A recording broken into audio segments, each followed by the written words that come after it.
Salamat pala, Ate Owen. Sarap nung laing mo. Naubos ko na simot. Salamat naman. Sayang wala si Marites.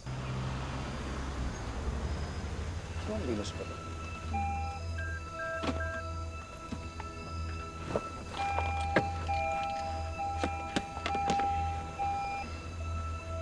Hi.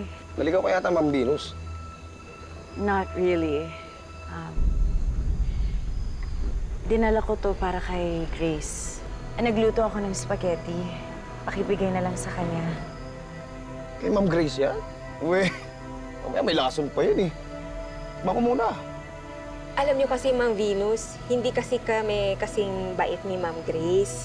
O baka naman meron na naman kayong binabalak sa kanya. Ganyan kasi yung galawan niyo eh. Bait-baitan, iyak-iyakan, tapos tsaka kayo aatake. No, I'm done with all that. Pero kung ayaw na talagang maniwala, di okay. Uwe, kahit sabihin ko na ikakasal na si Ma'am Grace at saka si Sir Carlos, Oh, ayun no. Kitang-kita, affected pa rin kayo. Teka, kakasal na si Ma'am Grace. inuuli ko lang yung bruhang yan. Siyempre, affected ako. Tagal ko kaya nagpakatanga kay Carlos.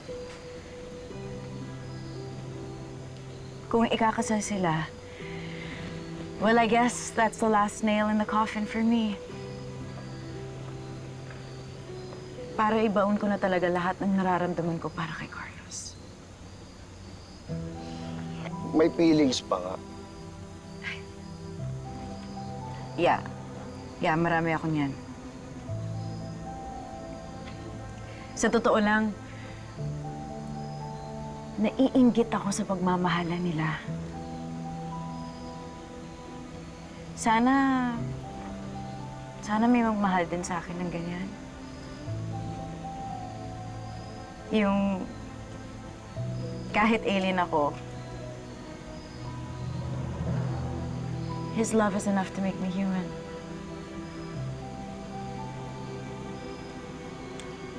Well, I guess that guy's out there somewhere. Here. Salamat.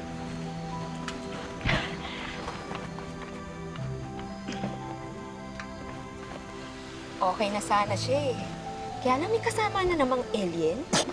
Naniniwala talaga siya na alien si Ma'am Grace. Ang sana ni Ma'am Venus, kaso maniwang tiwang. Ako, parang may kakaiba sa kanya.